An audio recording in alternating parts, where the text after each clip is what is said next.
Assalamu Walaikum. In this video, how to twist text in Photopea.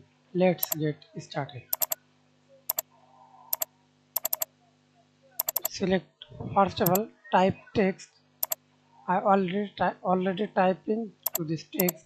Double click, select warp and warp style ARC or black bend horizontal distance vertical destination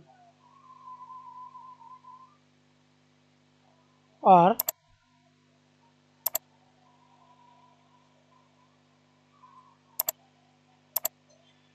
right back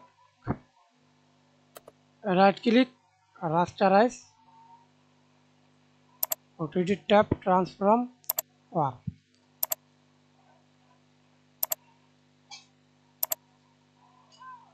That's it.